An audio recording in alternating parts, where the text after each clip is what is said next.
छमिया, क्या बात है? आज कुछ परेशान नजर आ रही हो?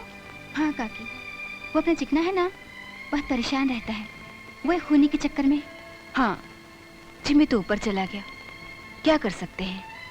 मैं चिकने की मदद करना चाहती हूँ। तुम मुझे जिमी के बारे में और क्या बता सकती हो? मैं क्या बताऊँ?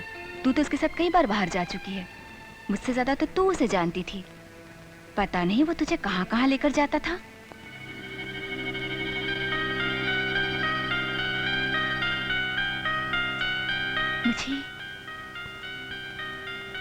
मुझे वो अपने घर ले जाया करता था। घर के सिवा शायद उसके घर से ही कुछ मिल जाए।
जिमी के साथ बैठा ये सुनहरे जूते वाला कौन है?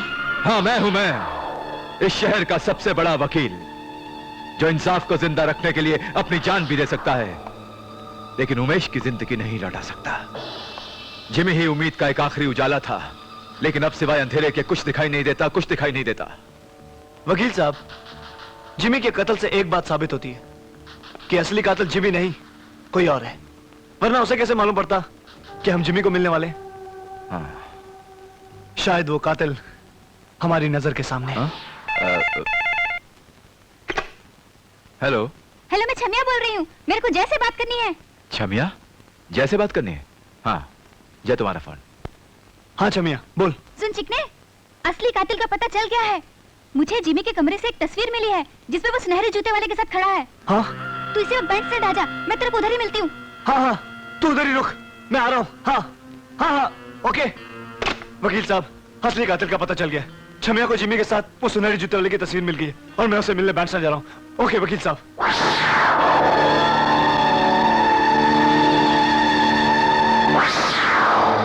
छमिया,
नहीं छमिया,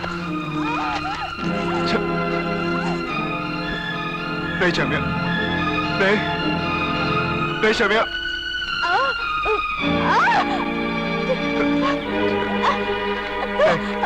नहीं, नहीं,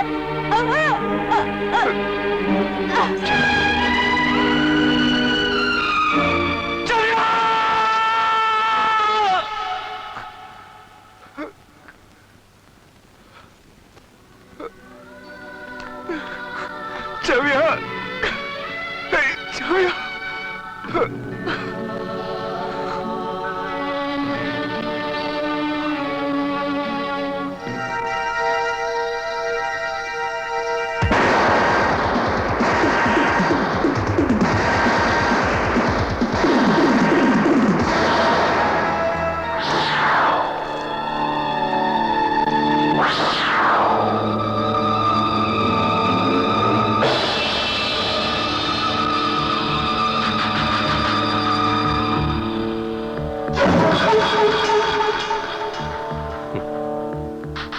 इस बेजान सबूत को तो जला डाला आपने, मगर उस जीते जागते सबूत के बारे में क्या सोचा है आपने, जिसका नाम है बादशाह खान?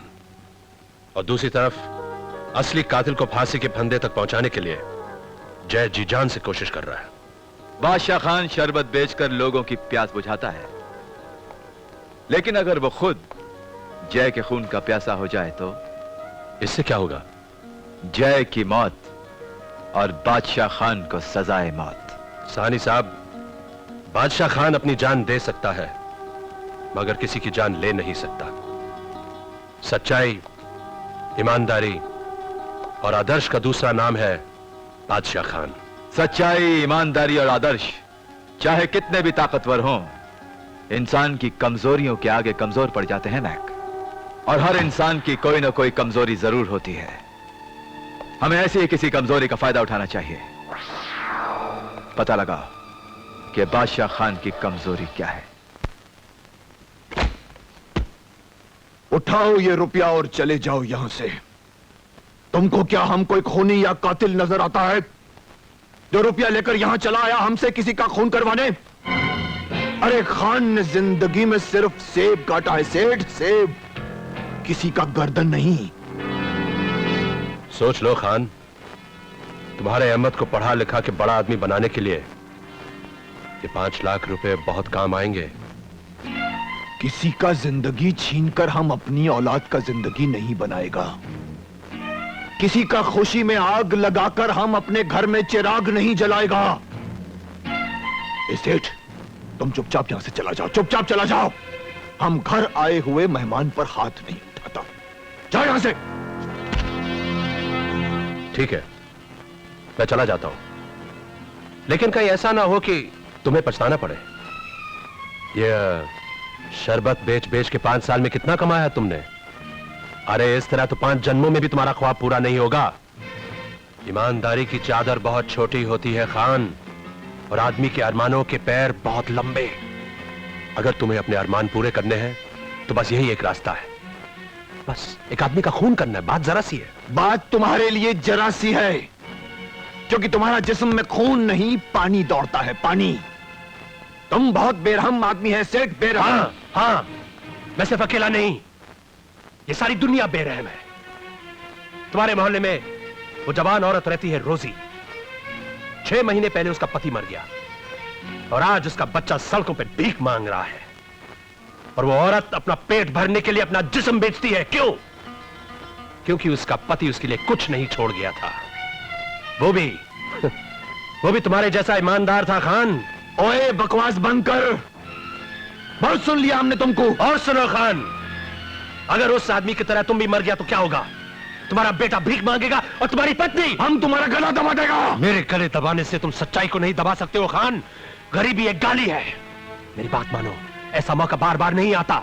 तुम्हें सिर्फ एक खून करना है और तुम 5 लाख रुपए के मालिक बन जाओगे। 5 लाख बहुत बड़ी रकम होती है खान। सोचो सोचो खान, तुम्हारा अहमद तुम्हारे साथ होगा, तुम्हारी पत्नी तुम्हारे साथ होगी। अहमद बड़ा बन के पढ़ लिख के बड़ा आदमी बनेगा, तुम्हारी सारी मुसीबतें दूर हो जाएंगी। वो सामने वाली कोठी में रहता है, इस वक्त वो नशे में धुत होगा, तुम्हारे लिए काम आसान हो जाएगा। जाओ।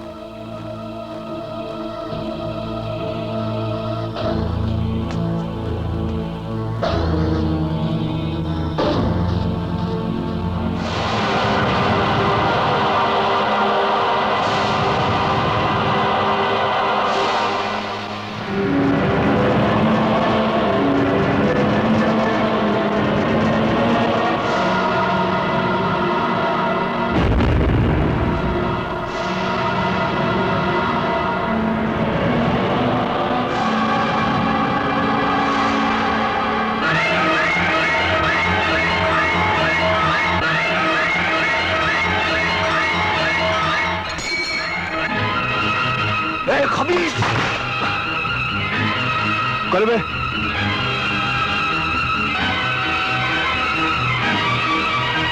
खान भाई तुम यहां? क्या बात है खान भाई? हमको माफ कर दो बिरादर, हमको माफ कर दो। ऐ पाक परवरदिगार, थोड़ा देर का वास्ते हमारा ईमान डगमगा गया था। हम तुम्हारा उसी बंदे को मारने के लिए यहां आया जिसको तुमने हमारा जान बचाने का वास्ते फरिश्ता बनाकर भेजा। वो खबीस का औलाद तुमको मारने के लिए हमको पैसा दिया, मालूम? तुम भी अपने को मारना चाहता है? एक तो वो सुनहरे जूते वाला पीछे पड़ा हुआ है। सुनहरी जूता? हाँ, जिसके जूते पर खून के धब्बे लगे हुए हैं। सुनहरी जूता, खून का धब्बा? ऐसा आदमी को तो हमने देखा है। क्या बात करता है खान? तुमने उसको देखा? कौन है खान? कौन है? अब वो कौन है ये तो हम नहीं जानता बिरादर। अगर उसको एक बार देखेगा ना तो जरूर पहचान जाएगा। मगर वो बिरादर तुमको मारना क्यों चाहता है?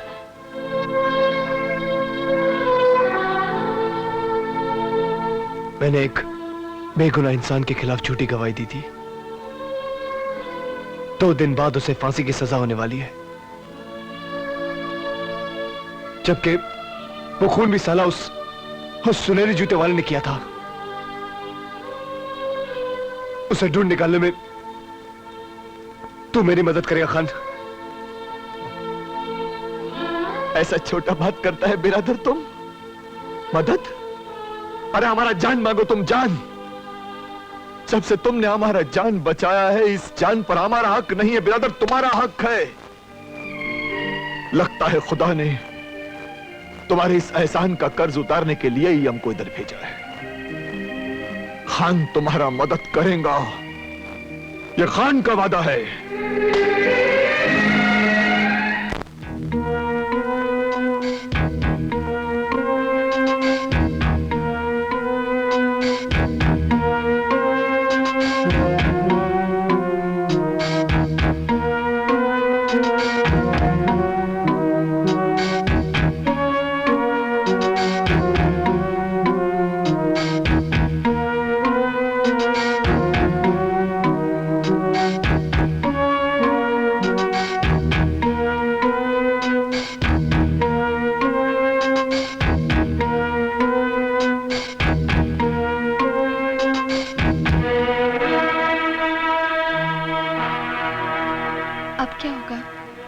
होना क्या है? तकदीर हमारे साथ नहीं, उस सुनहरी जूते वाले के साथ है। ओए अपना दिल छोटा मत कर बिरादर, दिल छोटा मत कर। जब तदबीर से तकदीर न बदले तो उसकी बारगाह में किया गया दुआ ही हमारा काम कर सकता है। वो पाक परवरदिगार बड़ा ही रहीम है, वो अपने बंदों को कभी कभी मायूस नहीं करता। और मैं किसी दुआ मांगू? मेरे को तो मालूम ही नहीं मेरा धर्म क्या है। बस इतना ही मालूम है कि जब मैं छोटा था तब कोई मुझे मदर मेरी के पास छोड़कर चला गया था। मैं ऐसा करता हूं, मैं मदर मेरी के पास चला जाता हूं। ठीक है, मैं मस्जिद जाता हूं। मैं मंदिर जाती हूँ। मदर मैरी, मंदिर, मस्जिद, अपने लिए तो ये पौवा ही भगवान है।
अरे साहब आपके पास जरूर मिलेगा। साहब ये 100 रुपए का छुट्टा दे दीजिए।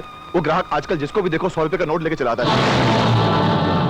हाँ साहब देखिए, ये बादशाह का शरबत वाला बहुत दुआ देगा आपको। अब ये नोट आपको प्लीज